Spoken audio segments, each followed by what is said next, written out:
Hello and welcome to video 66.4. Here we will emphasize more on what happens during the M phase of the cell cycle. You must be watching this video after reading the textbook material about cell cycle in 66.2. So let's continue. This diagram shows the cell cycle in a fully annotated manner, and you can clearly see that the cell cycle comprises of interphase which has G1, S and G2, followed by a very short phase called the mitotic phase, also known as the M phase.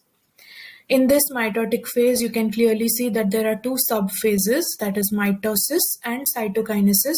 Together, these two subphases finally lead to formation of two daughter cells. So in layman term, we call this as the cell division phase. We will be studying a little more detail about what are the sequence of events that happen in the mitotic phase now. So the M phase comprises of mitosis plus cytokinesis.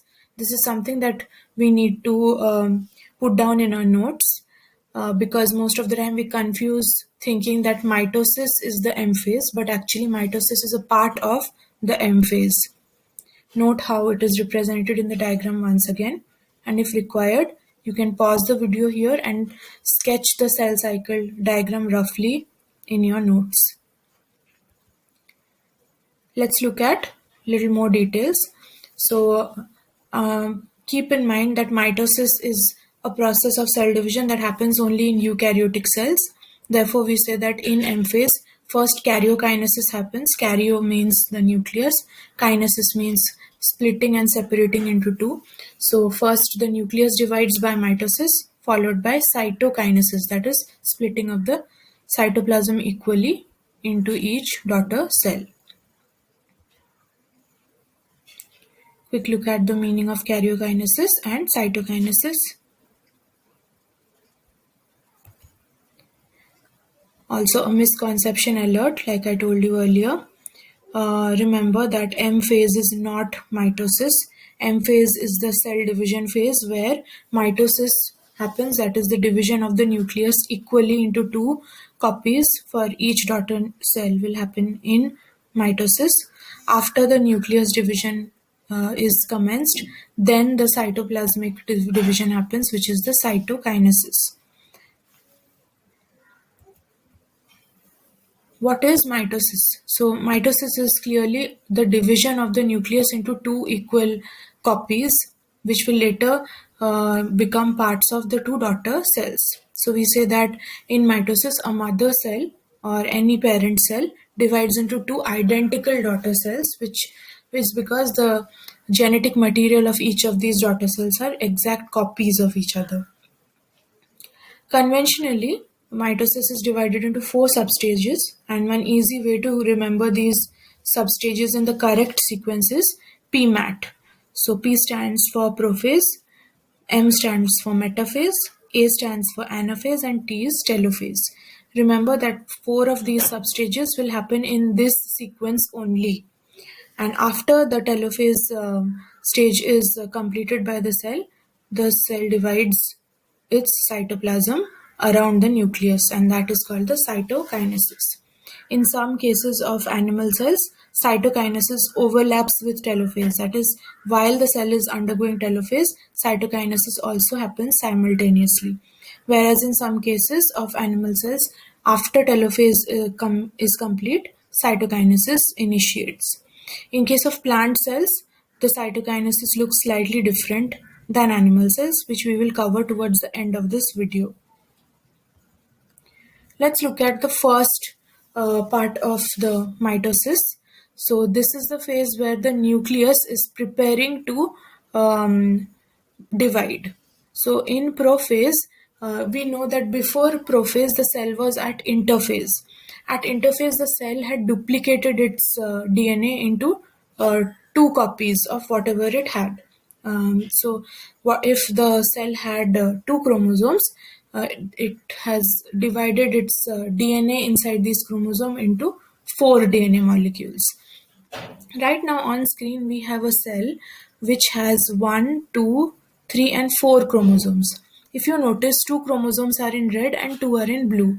That's because one of the red chromosome is inherited from the paternal and one from the maternal um, cell when this cell was forming. Okay, so this is a diploid cell which has 2 copies of each chromosome, but if you ask how many chromosomes it has only 4 chromosomes.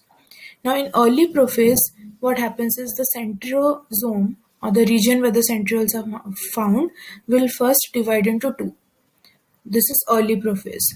And the chromosomes are not like this. In interphase, if you remember, the DNA has just duplicated. So at this phase, you will see a lot of chromatin threads. Then in early prophase, the cell starts condensing and tightly coiling its chromatin threads to chromosomes. So you will start seeing thick thread-like structures because the chromatin threads are condensing more and more in early prophase. Um, Towards the late prophase, you will see that the chromatin threads have shortened and thickened so much that now you can actually see the sister chromatids. And the nucleolus starts to fade away or disintegrate. So is the nuclear membrane. You will start to see that the nuclear membrane is disintegrating, and gradually you will not see a well developed outline of the nucleus.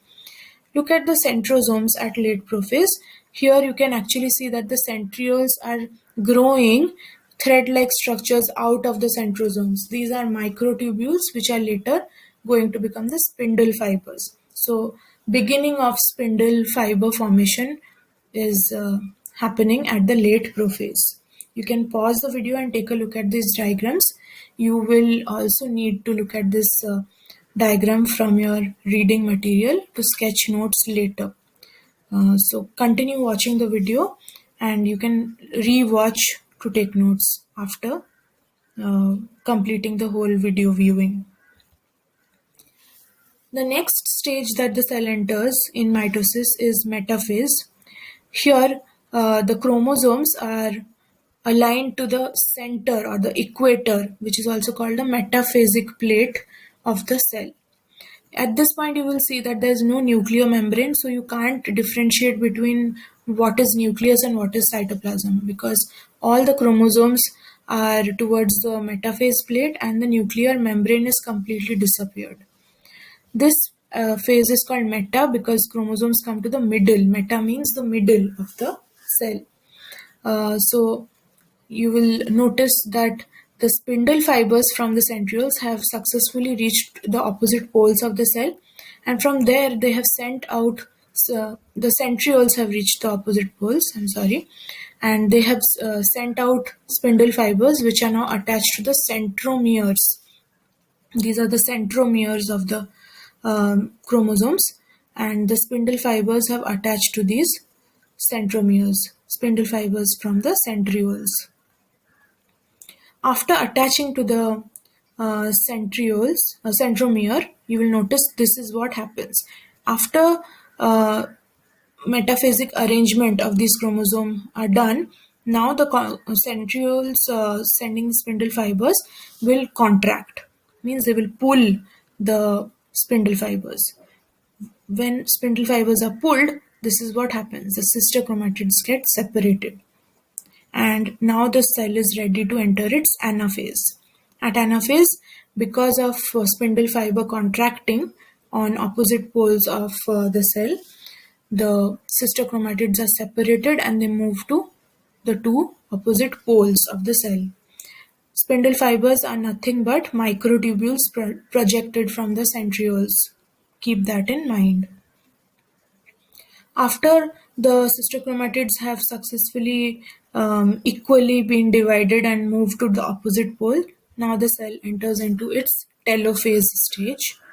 You can look at the well annotated diagram and tell that towards the middle of the telophase, the nucleolus of each pole of the cell will start reappearing. Around the sister chromatids, which are separated now to the opposite poles, the nuclear membrane or envelope will start redeveloping. Each side will already have one centriole and centrosome because of the previous stage, that is in anaphase the centrioles and centrosome were already split and on two opposite poles.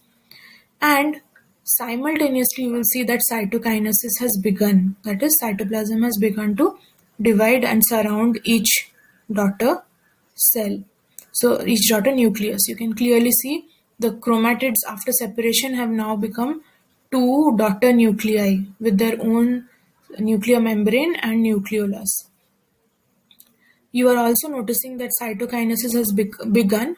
So what happens in cytokinesis is equally cytoplasm divides around the nuclei of the daughter cells, and then somewhere towards the center of the parent cell, contractile ring is formed. This contractile ring is a ring of microtubules which are actually trying to contract and squeeze or pull the cell towards the center, pull the membrane towards the center. When the membrane is pulled toward the center, this part of the cell will get pinched, and this region is now called the cell furrow. With time, the cell furrow will deepen and deepen and deepen, and ultimately both the cells, like this in this diagram you can see, the contractile filament is contracting, nothing but actin filaments. These are microtubules pulling the two sides of the cell membrane closer, and then finally the two daughter cells separate. This is a cytokinesis seen in most animal cells. On the other hand, this is how cytokinesis appears in plant cell. In plant cells, the Golgi apparatus sends vesicles filled with cellulose towards the uh, middle region of the growing cell or dividing cell, sorry. And here, because of deposition of cellulose from either sides of Golgi bodies, a cell plate is formed. And this cell plate will then thicken, and finally it will develop a middle lamella. Once the middle lamella is developed, there will be plasmodesmata in between, and this will be a separate entity, a separate daughter cell from this one. So that's how cytokinesis is slightly different in case of plant cell versus animal cell. Here are the sequence of events that I just explained about cytokinesis in plant cell versus animal cell. You can pause the video to take notes on this. Thank you for pausing. I will now quickly take you through the summary of what we discussed about M phase. First, M phase of mitosis includes mitosis, and that is followed by cytokinesis, which leads to formation of two identical daughter cells. Each stage of mitosis will include characteristic events which are well regulated and sequenced. The duplicated DNA in the loose chromatin thread form, that is an interphase, will shorten and thicken at prophase, and nucleolus and nuclear membrane disintegrate at prophase. Next comes metaphase, where the chromosomes will be aligned in the middle of the cell, that is metaphase plate, and then spindle fibers will attach to their centromeres. Spindle fibers come from the centrosomes or centrioles. Then anaphase will begin, where the spindle fibers will contract and pull the sister chromatids to opposite poles. This leads to telophase, which is the end of mitosis. Here, the individual groups of the sister chromatids which got separated to opposite poles, they will now have their own nuclear envelope and nucleolus, and you can distinctly see that one cell is having two different nuclei. Those are the daughter nuclei. While telophase is happening, side by side cytokinesis happens, that is cell furrowing in case of animal cell, which will separate the two daughter cells into two completely independent cells. In plant cells, cytokinesis happens by deposition of cellulose in the middle of the dividing cell, and that separates the two daughter cells with the help of middle lamellae. With that, our video to recap M phase comes to an end. Thank you.